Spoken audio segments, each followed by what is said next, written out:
आइए फ्रेंड्स, अब हम लोग 8.3 का क्वेश्चन नंबर 3 से स्टार्ट करते हैं, जो कि वर्ड प्रॉब्लम है। क्वेश्चन है the population of a city. Question number 3 word problem है। क्वेश्चन है the population of a city decreased from 25,000 to 24,400 500। Find the percentage decrease. किसी सिटी का पॉपुलेशन डिक्रीज हुआ 25,000 से 24,500 हो गया। ठीक है, तो सबसे पहले जो पॉपुलेशन था उसको लिखते हैं। द पॉपुलेशन वाज द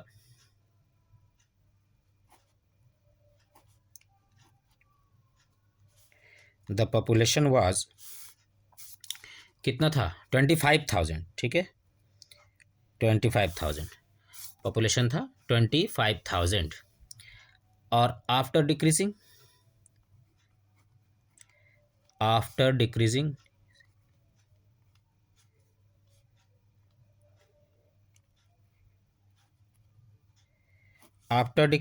कितना हो गया 24,500। ठीक है, पूछा है find the percentage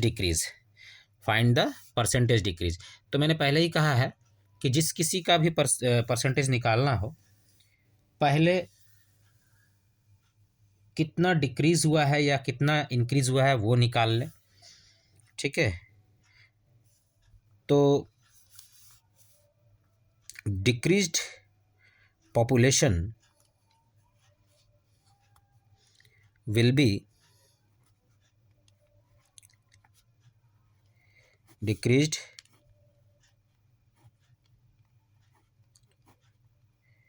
population will be, जो पॉपुलेशन डिक्रीज हुआ है वो क्या होगा, जितना था और जितना है, जितना हो गया डिक्रीज होने के बाद, ठीक है, उसका अंतर डिफरेंस 24,500 इज इक्वल टू 500। जाहिर सी बात है कि जब 24,500 माइनस होगा 25,000 में से तो 500 बचेगा। तो डिक्रीज्ड परसेंटेज क्या होगा, ये पूछा है ना, फाइंड द परसेंटेज डिक्रीज। ठीक है, तो decreased percentage is equal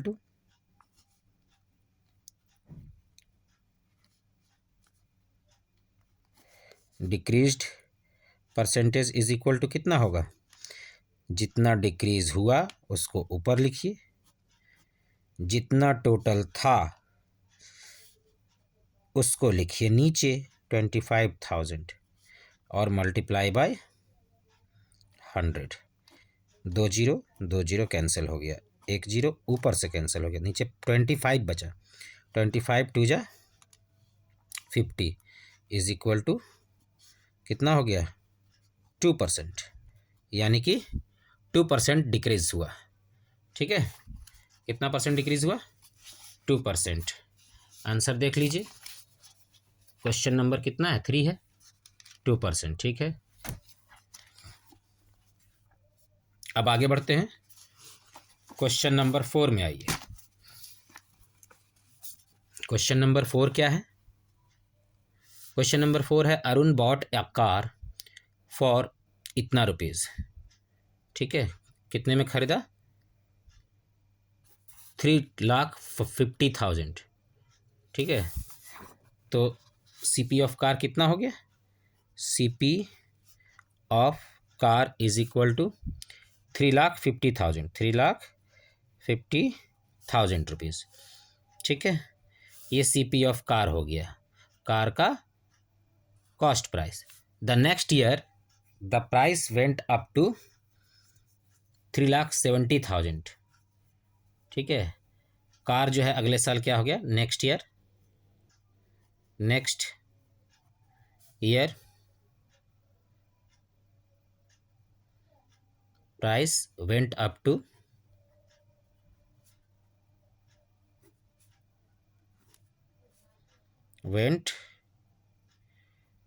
to कितना हो गया 3,70,000, 3,70,000 कार का दाम इतना हो गया। ठीक है, अब पूछा है इसमें what was the percentage of price increase. तो पहले तो ये पूछ रहा है क्या कि परसेंटेज निकालना है कि कितना परसेंट प्राइस इंक्रीज किया। ठीक है, तो सबसे पहले ये निकालिए कि कितना इंक्रीज किया, जैसे हम लोग हमेशा निकालते हैं। तो कितना इंक्रीज किया,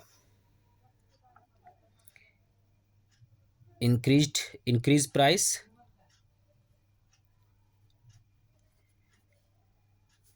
इंक्रीज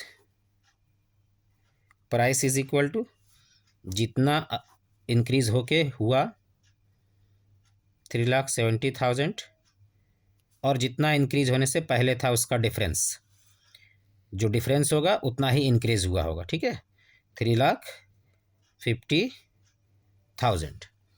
ठीक है, तो अब पता चलेगा हम लोगों को कि कितना इंक्रीज हुआ है।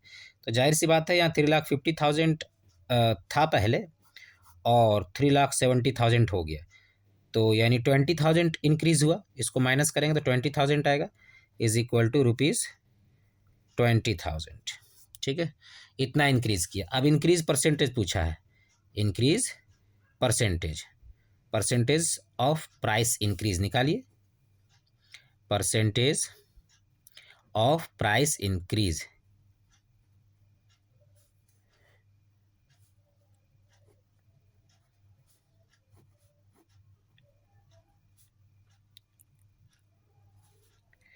Percentage of price increase is equal to, क्या करेंगे, जैसे पहले हम लोग परसेंटेज निकालते थे, जितना इंक्रीज हुआ उसको ऊपर लिखिए, जितना था पहले रेट उसका कार का उसको नीचे लिखिए, 3,50,000, 3,50,000। ठीक है, और मल्टीप्लाई बाय 100, क्योंकि परसेंटेज निकालना है कि कितना परसेंट इंक्रीज किया। तो जितना इंक्रीज किया वो ऊपर, जितना था इंक्रीज करने से पहले सीपी वो नीचे, और मल्टीप्लाई बाय 100। ठीक है, ये 2 जीरो से 2 जीरो कैंसिल हो गया, ऊपर 4 जीरो है ना, 1 2 3 4, 1 2 1 2 कट गया ये। अब देखिए 5 से 5 7 जा 35 और ये 5 4 जा 20, 0 इज इक्वल टू 40/7। ठीक है, अब 40 को 7 से डिवाइड कीजिए, 7 5 जा 35, ये कितना बच गया 5। तो ये क्या लिखेंगे, 5 whole 5/7 is equal to 5 whole 5/7%। ठीक है, इतना इंक्रीज किया है। ठीक, अब आइए 5 नंबर में, 5 नंबर में आइए। 5 में क्या क्वेश्चन है, आई बाय अ टीवी फॉर ₹10,000। तो सीपी ऑफ टीवी क्या हो गया, सीपी ऑफ टीवी, मैंने टीवी को कितना में खरीदा, मेरे लिए कॉस्ट प्राइस टीवी का कितना होगा, 10,000 रुपीज़, 10,000। ठीक है, उसके बाद इसको सेल किया 20% प्रॉफिट पर। ठीक है, सेल प्रॉफिट 20%। ठीक है, sale profit is equal to 20%, 20% sale profit पर इसको किया, बेच दिया। ठीक है, sale profit is equal to 20%। How much money do I get for it, तो मुझे कितना पैसा, कितना रुपये मिले, मुझे कितने रुपए का बचत हुआ, कितने रुपए का फ़ायदा हुआ। ठीक है, ये पता करना है। तो जाहिर सी बात है 10,000 में ख़रीदा है, 10,000 में अगर ख़रीदा गया है और 20% फ़ायदा पर बेचा गया है। ठीक है, तो फ़ायदा पर बेचा गया है तो बोल ही रहा है कि 20% फ़ायदा पे, 20% फ़ायदा पे बेचा गया, लेकिन ये नहीं बताया जा रहा है कि कितने रुपए का फ़ायदा हुआ। यानी हमें ये पता करना है कि वो 20% कितना रुपया होगा। ठीक है, तो हम लोग क्या लिखेंगे कि ये 10,000 तो सीपी है, 20% फ़ायदा पे बेचा। ठीक है, इसका मतलब सीपी का 20% जो होगा वो उसको बचत होगा, ठीक है, रुपए में सीपी का 20% जो होगा वो उसको बचत होगा, प्रॉफिट होगा, ठीक है। तो इसमें क्या लिखेंगे, the money will be, the profit money will be, the profit money will be, profit money क्या होगा, सीपी का 20%, ठीक है। तो सीपी का 20% कैसे निकालेंगे, CP multiply by 20 into CP multiply by 20/100, CP का 20% ऐसे ही निकलेगा। तो सीपी के लिए मैं क्या लिखूंगा, 10,000 लिखूंगा क्योंकि 10,000 का टीवी था, मल्टीप्लाई बाय 20/100, ठीक है। ये 1 0 1 0 1 0 1 0 कट गया। 1000 multiply by 2, 1000 multiply by 2 is equal to 2000, यानी कि उसको 2000 रुपये का प्रॉफिट हुआ। ये 2000 मैंने कैसे निकाला, क्योंकि बताया हुआ है कि उसने 20% प्रॉफिट पर बेचा है, तो यानी कि उसको सीपी का 20% बचत हुआ होगा। जितना में खरीदा उसने, उसका 20% फ़ायदा हुआ उसको, ठीक है। तभी तो 20% फ़ायदा पर जब बेचा है, तो जब तक 20% फ़ायदा पर बेचेगा नहीं तब तक 20% फ़ायदा कैसे होगा। इसका मतलब सीपी पर वो सीपी का 20% जोड़ करके बेच रहा है, सीपी पर सीपी का 20% जोड़ करके बेच रहा है। तो बस हमें करना क्या होगा कि सीपी का ही 20% निकाल लेना होगा, ठीक है। तब पता चल जाएगा कि वो कितना प्लस करके बेच रहा है जो कि उसको 20% फ़ायदा होगा। तो बस सीपी का 20% हमने निकाल लिया, सीपी अपना 10,000 था, उसका 20% निकाला। अब यही 2,000 रुपया वो प्लस करके बेचेगा 10,000 में, ये 2,000 रुपया वो प्लस करके बेचेगा 10,000 में, तो उसको 20% का फ़ायदा होगा, ठीक है। तो आइए हम लोग इसका आंसर देख लेते हैं।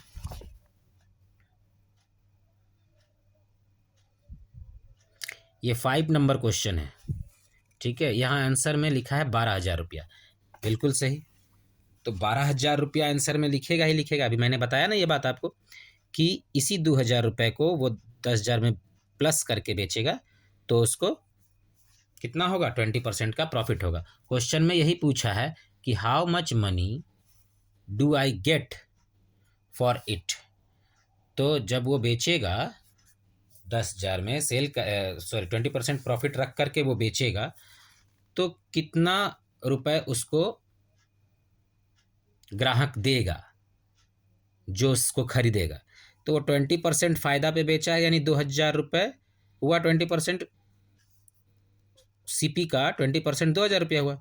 इसका मतलब वो कस्टमर को कितना में बेचेगा, 10,000 plus 2,000 is equal to rupees 12,000।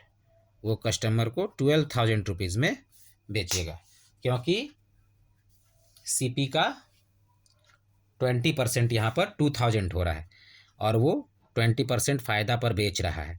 तो इसका मतलब वो कितना में बेचेगा, जो सीपी का 20% आएगा उतना को वो प्लस करके बेचेगा सीपी में, ठीक है।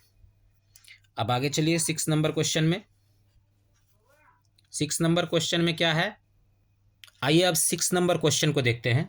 6 नंबर क्वेश्चन में है कि Julie sells washing machine for rupees 13,500।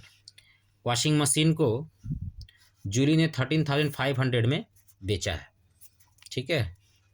तो एसपी ऑफ वॉशिंग मशीन क्या हो गया, selling price of washing machine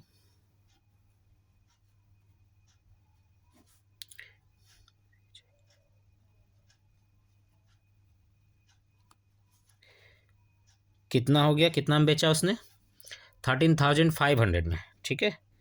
13,500 में उसने वॉशिंग मशीन को बेचा है।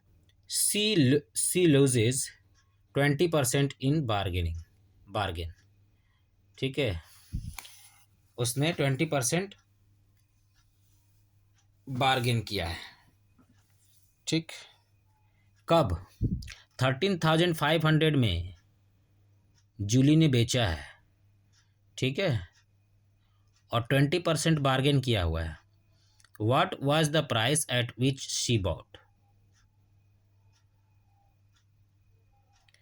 उसने कितना में खरीदा? अगर 20% बार्गेन किया तो कितना में खरीदा?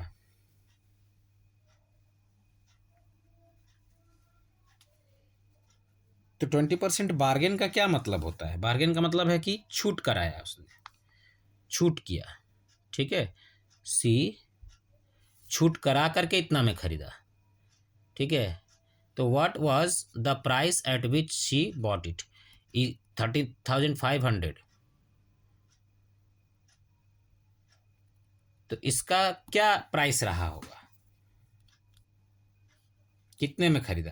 तो जाहिर सी बात है बार्गेन किया है तो इसका मतलब कमी किया है। बार्गेन करने का मतलब क्या होता है कि कमी किया गया है, छुड़वाया गया है, ठीक है। अब छूट हो गया है, ठीक है, छूट पाने के बाद उसको 13,500 का दाम लगा है, ठीक है। तो लिखा है what was the price at which she bought it, वो कितने में खरीदी होगी, ठीक है। बेच रही है जब 13,500 में, और ये जो 13,500 में वो बेच रही है, तो इसमें उसको जितना दाम पड़ा था पहले अपने खरीदने के समय में, उससे 20% बार्गेन करके वो बेच रही है। तो वो कितना में खरीदी ये पूछा गया है, ठीक है। 20% बार्गेन लिख दीजिए। 20% बार्गेन,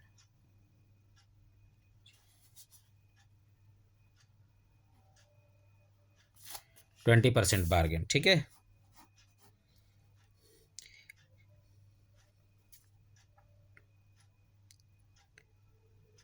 तो 20% बार्गेन होने के बाद इतना में वो बेच रही है, तो उसको कितना पड़ा होगा यही पूछा जा रहा है, ठीक है।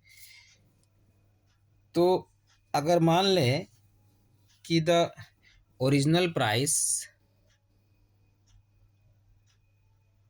वाज एक्स रुपीज़, ठीक है, let the original price is equal to rupees x, ठीक है।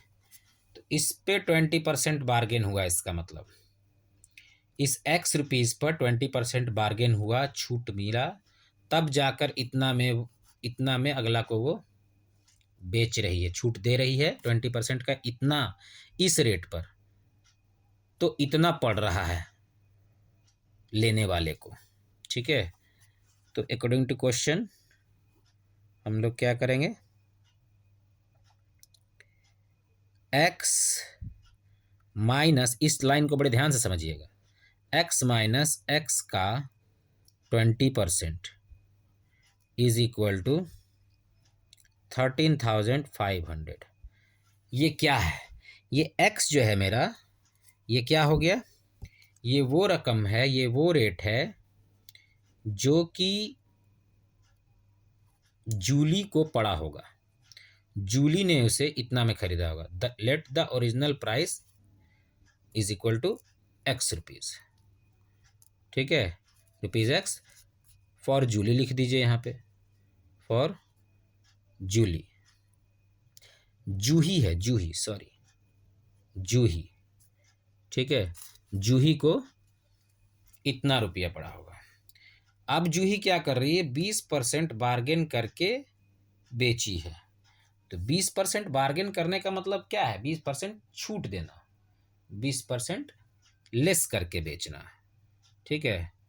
तो जितना उसको पड़ा था उतना में से माइनस करेगी उतना का 20%, जितना उसको खरीदते टाइम पड़ा था उसमें से उस रकम का 20% को माइनस करेगी।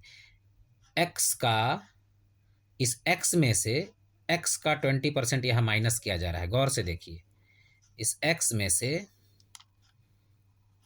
एक्स का 20% माइनस किया जा रहा है, यहाँ माइनस है ना, और कितना क्या माइनस हो रहा है, एक्स का 20%, यानी 20% ऑफ एक्स, ऑफ का मतलब मल्टीप्लाई का साइन, 20% ऑफ एक्स माइनस हो रहा है किस में से, एक्स में से। और ये एक्स क्या है, वो रेट है जो कि जूही दी थी खरीदते समय, उस चीज को, वॉशिंग मशीन को खरीदते समय जूही ने जो दिया था वो रकम ये एक्स है, ठीक है। और अब जूही क्या कर रही है, उस खरीदी रेट पर 20% का छूट दे रही है, यानी जितना मैं खरीदी थी उसमें से उतना ही का 20% माइनस करके बेच रही है।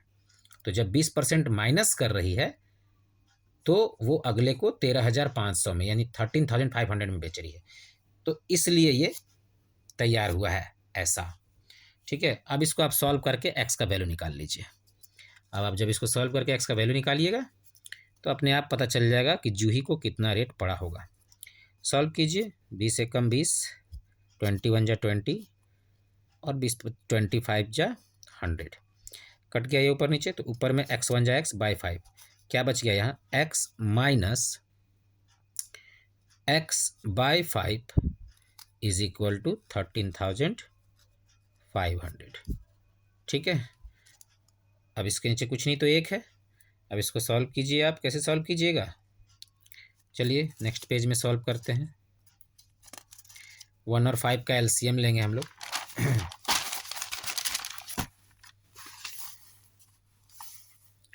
1 5 का एलसीएम 5, ठीक है। उसके बाद क्या था, उसके बाद था 5 में 1 से डिवाइड करेंगे तो 5 आएगा, और 5 को x से मल्टीप्लाई करेंगे तो 5x आएगा, ठीक है। फिर उसके बाद एलसीएम वाले 5 में इस 5 से डिवाइड करेंगे, 1 आएगा, 1 को x से मल्टीप्लाई करेंगे तो x ही रह जाएगा। तो क्या है, माइनस एक्स, माइनस का x is equal to 13,500। Solve कीजिए, ये 5x में से एक x गया, 4x bye 5 is equal to 13,500, या 4x इज इक्वल टू 13,500, ये 5 डिवाइड में उधर मल्टीप्लाई में आ गया। This implies that x is equal to 4 के साथ x का मल्टीप्लाई का रिलेशन है, ये इधर डिवाइड में चला जाएगा 4, बिकॉज हमको x का वैल्यू निकालना है इसलिए उसको अकेले करेंगे। तो 13,500 मल्टीप्लाई बाई 5 बाई 4, ठीक है। इसको सॉल्व कीजिए, कट रहा है तो देखिए, 4 3 जा 12, 1, 4 3 जा 12 और 3 15, और 4 7 जा 28, हाँ ठीक है, कट रहा है, काटिए। 4 3 जा 12, कैरी 1, 4 3 जा 12, तो 15 में से 12 गया, 3 बचा, ये 30 बना, ठीक है। तो 4 7 जा 28 और 2 30, अब ये 20 हो गया, 4 5 जा 20। अब इसको आप मल्टीप्लाई कर दो, आप लोग से डायरेक्ट नहीं कटेगा अगर, तो आप डिवाइड कर लेंगे किनारे में, ठीक है, साइड में। This implies that x is equal to 3375 multiply by 5, क्या होगा ये, 5 5 जा 25,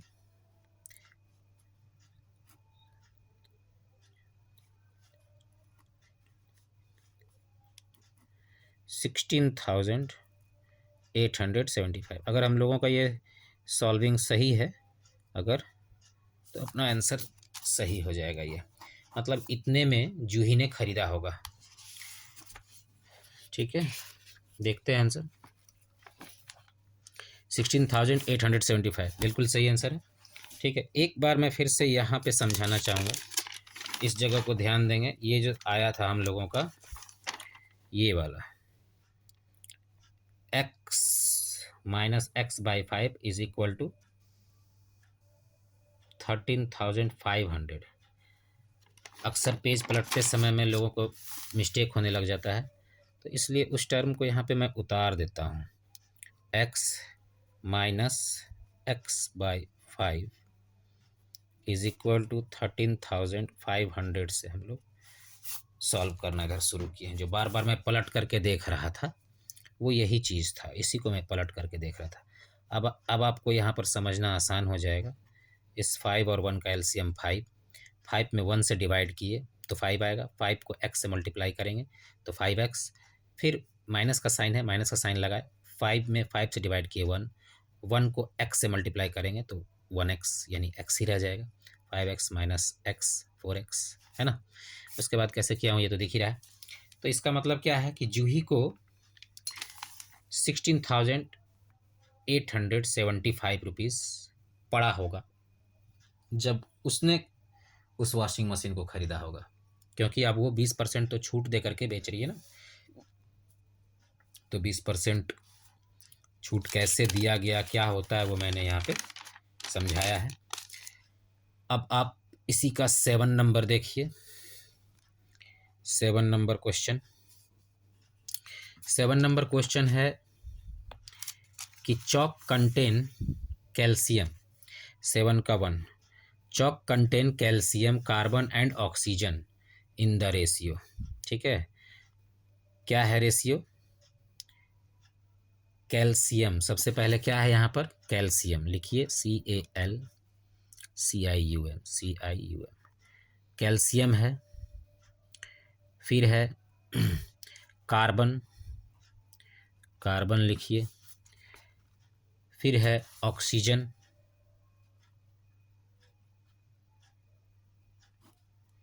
ऑक्सीजन लिख लिए। इन तीनों का जो रेशियो है वो बताया गया है। ठीक है, क्या है? 10:3:10:3 12 है। ठीक है, 10:3:12 का रेशियो है। ठीक, इन तीनों का। तो पूछा क्या है इसमें? पूछा है find the percentage of carbon in chalk. Carbon का क्या परसेंट होगा? ठीक है, इसमें कार्बन का परसेंट क्या होगा? तो सबसे पहले इसमें कौन है? कैल्शियम है, सेकेंड पे कार्बन है। ठीक है, तो कार्बन का परसेंट आप कैसे निकालिएगा? सबसे पहले तो ये जो रेशियो वाला क्वेश्चन होता है इसमें आप सबसे पहले सम ऑफ रेशियो कीजिए। पिछले क्वेश्चंस में मैं बताया हूँ, तो सम ऑफ रेशियो कीजिए। Sum of ratio, ratios is equal to 10 + 3 + 12। तो कितना हो जाएगा? ये 13 हो गया, ये 12 हो गया। 12 12 24 और 24 और 1 25 इज इक्वल टू 25 हो गया। सम ऑफ रेशियो कितना हो गया? 25। ठीक है, अब इसमें से पूछा किसका परसेंटेज है? कार्बन का। कार्बन मेरा 2 नंबर पे है, तो इसमें जो 2 नंबर पे है वही कार्बन के लिए रिप्रेजेंट होगा। ठीक है, तो 2 नंबर पे जो है percentage of carbon, percent of carbon is equal to, कैसे निकालेंगे हम लोग? जो 2 नंबर पे है उसको ऊपर लिखे, क्योंकि कार्बन को वही रिप्रेजेंट करेगा, क्योंकि यहाँ भी सेकंड नंबर में वही है। क्वेश्चन में सबसे पहले कैल्शियम, सेकंड नंबर पे कार्बन, थर्ड नंबर पे ऑक्सीजन लिखा है। ठीक है, तो सेकंड नंबर पर जब कार्बन है तो ये सेकंड वाला कार्बन ही होगा। ठीक है, तो ये 3 और by sum of ratio, total जो रेशियो का सम आया उसको लिखिए और परसेंट में चेंज करना है कि कितना परसेंट है, तो इसको 100 से मल्टीप्लाई कीजिए। 25 4 जा 100 is equal to 3 × 4 is equal to 12%, यानी 12% कार्बन है। ठीक है, 12% कार्बन है। ठीक है, फिर सेकंड नंबर क्वेश्चन है 7 का ही सेकंड नंबर क्वेश्चन। 7 का सेकंड नंबर क्वेश्चन पूछा है if a stick of chalk carbon is 3 gram. Carbon अगर 3 ग्राम है, if carbon is equal to 3 gram. ठीक है, what is the weight of the chalk stick? तो चॉक स्टिक का weight क्या होगा? ठीक है, वेट ऑफ चॉक स्टिक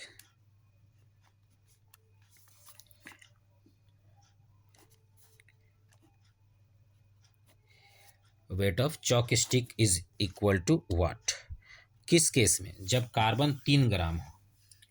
अगर कार्बन 3 ग्राम है तो चॉक स्टिक का वेट क्या होगा, ये हम लोगों को पूछा गया है। ठीक है, तो जब भी हम लोग रेशियो में मैटर सॉल्व करते हैं तो याद करेंगे कि हम लोग रेशियो के केस में x लगा के चलते हैं। ठीक है, तो कार्बन अगर 3 ग्राम लिख रहा है, इसका मतलब कि अगर हम लोग रेशियो के फॉर्म में लेके चले और x लगा के चलें तो क्या हो सकता है, इस पर अगर हम थोड़ा सा बात करें तो क्या पाएंगे। अगर x के मैटर में हम इसको समझते हैं, कैसे x के मैटर में, जब कभी भी रेशियो दिया हुआ रहे किसी चीज़ का तो आप उसको कैसे निकालते हैं। जैसे यहाँ पर गिवन रेशियो जो दिया हुआ है अलग अलग चीज़ का, given ratios is equal to क्या था, 10 था, 1:3 1:12। ठीक है, तो इसका मतलब क्या है कि कैल्शियम 10x और जो कार्बन है वो 3x और ऑक्सीजन 12x।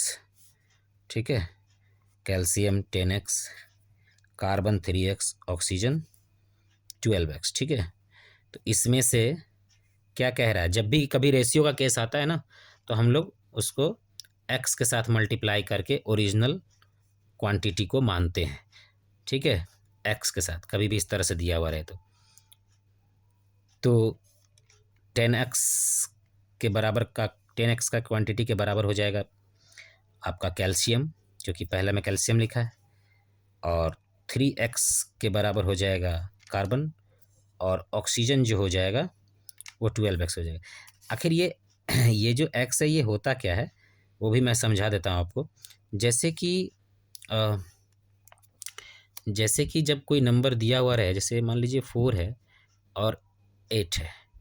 ठीक है, तो इसको आप 4/8 को क्या लिखोगे, आप 4/8 ही जो होता है इसको आप 4:8 लिखते हो।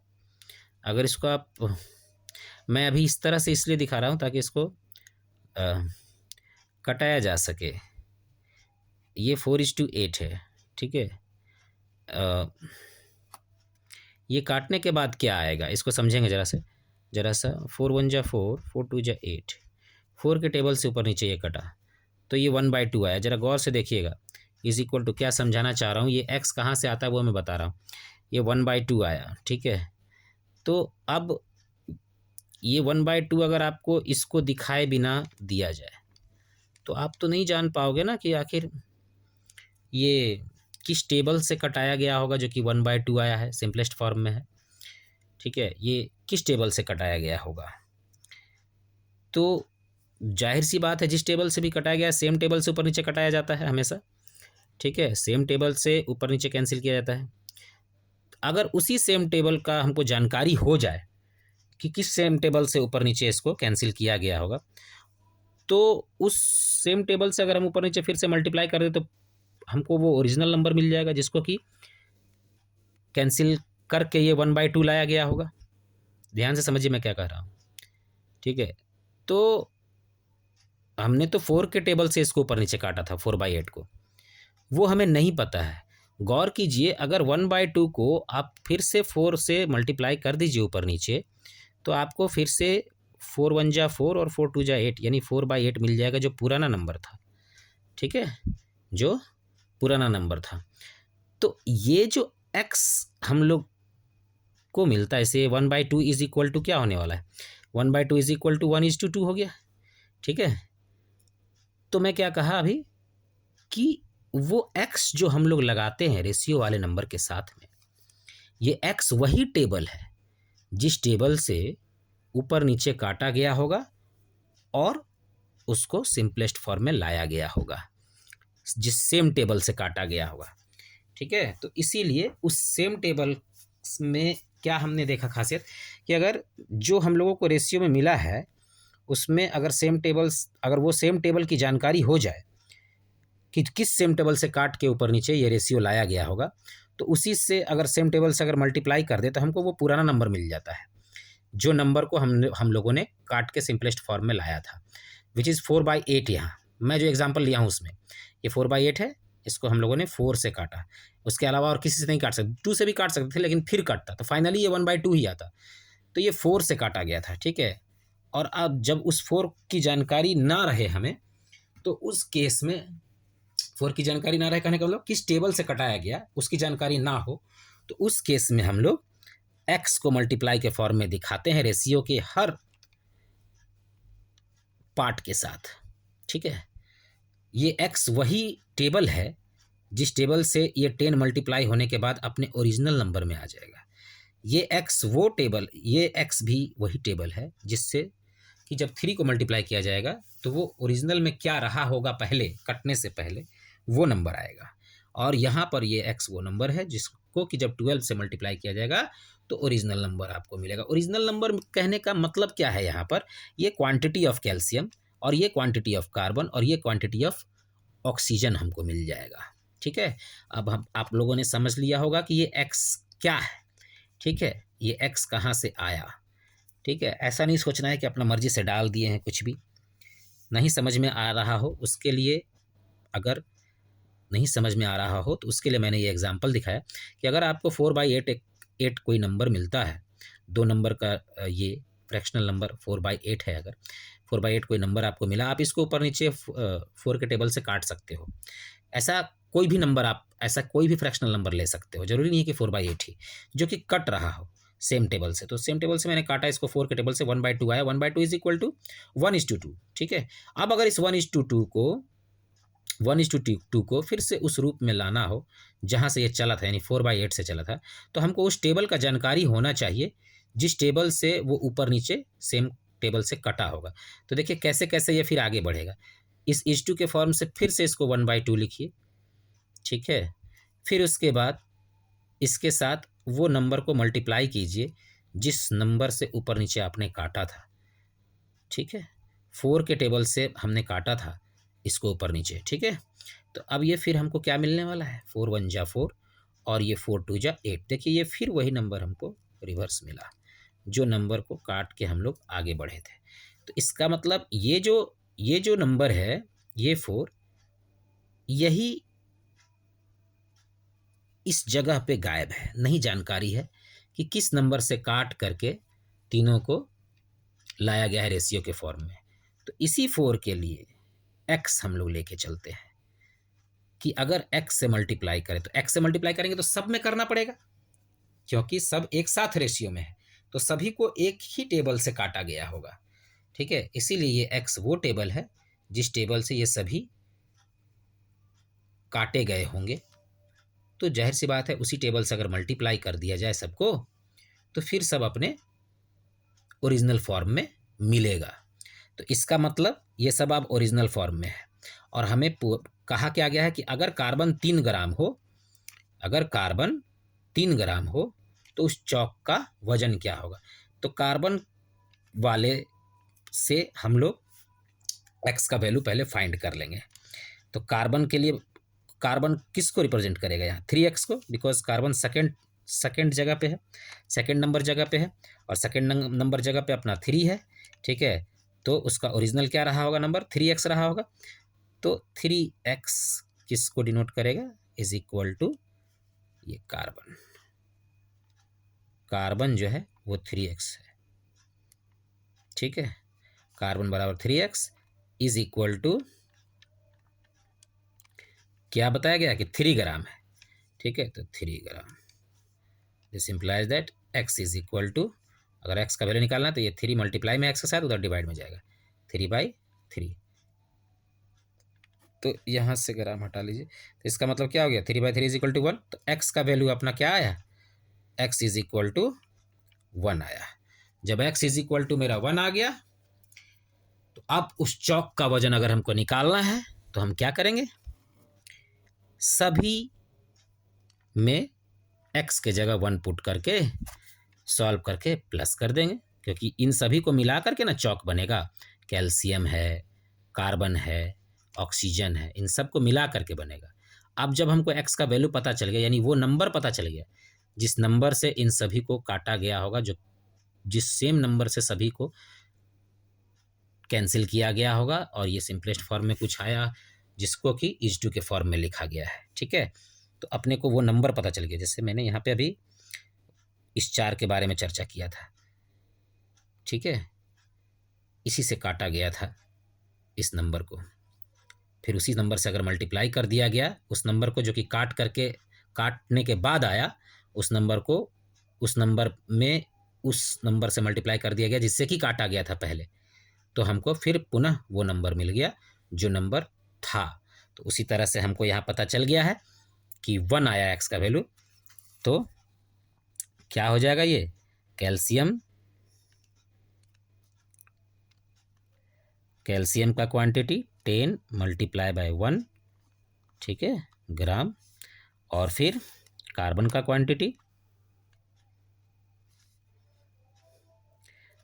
क्वांटिटी क्या होगा 3 मल्टीप्लाई बाय 1 ग्राम, और कैल्शियम का ये लास्ट में क्या है ऑक्सीजन का OXYGEN, ऑक्सीजन का क्वांटिटी क्या होगा 12 इंटू 1 ग्राम हो गया ये, तो 10 into 1 10 plus 3 into 1 3 plus 12 into 1 12। ठीक है, तो उस चौक का वजन कितना होगा 10 3 13 12 25 ग्राम का वो चौक स्टिक होगा। ठीक है, अब ये सब अपने ओरिजिनल वजन में है कि उस चौक स्टिक में कैल्शियम का 10 ग्राम वजन, फिर कार्बन का 3 ग्राम वजन, फिर ऑक्सीजन का 12 ग्राम वजन, इस तरह से ये तीनों इस मात्रा में मिलाने के बाद 25 ग्राम का वो चौक का स्टिक बना होगा।